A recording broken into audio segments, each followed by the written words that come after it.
Hi everyone, so we are launching our 5-part series to help with the back to school coming up very soon. So I am joined by Lauren from Lauren's lovely little library. Did I get that right? Hello, yeah, absolutely, 100%. And Lauren is actually a school teacher, so she's got so much good advice, as well as being hosting the Osborne books, which is why you can see books absolutely everywhere.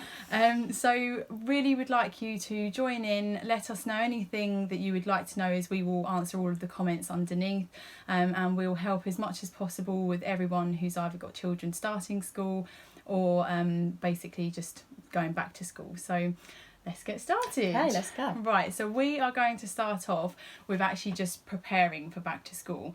Obviously the summer holidays are quite long, so how can we get ready for going back to school? Good question. Children, teachers, parents, we all get that going back to school dread. All of us do. The Sunday night fear, we call it. But you can do really simple things. So get the uniform out, ready for the next day. So shoes by the door or uniform hanging on the wardrobe. And I think in the children's head that just prepares them for, I'm going to school tomorrow, this is what I've got to wear. They then haven't got to think about anything in the morning. They literally have got to get up, put their uniform on and carry on with the routine as you have at home. So I think that's really good. But I think the most important thing as a teacher is that it's great when your children come in and they have slept.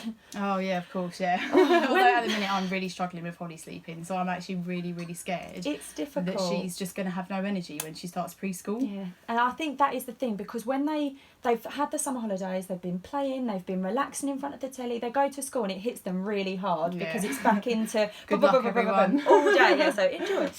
And I think to just have had a decent night's sleep before. I mean, I was a child I used to get really anxious about going back to school, and I was sort of a classic clock watcher. You know, if I go to sleep now, I've got 8 hours. If I go to sleep now, it's 7 hours. And I think actually it's sort of, if before bedtime you take the time to read a story, have a bath, just have a chat in general to just see how they're feeling, and hopefully then they'll go to bed more relaxed, and then when they get up in the morning they'll feel refreshed and ready for the day. So do you think not talking too much about what's going to happen the next day at that point would be a good idea, because you don't want to make them anxious? Yes, I'd probably try and do it earlier in the day. Because I mean, as a teacher, as I say, but from lunchtime, sort of on a Sunday, it's sort of, you're already thinking, right, tomorrow I've got to do this, I've got to get that ready before Monday morning. And for the children, I think they'll start having those feelings as well.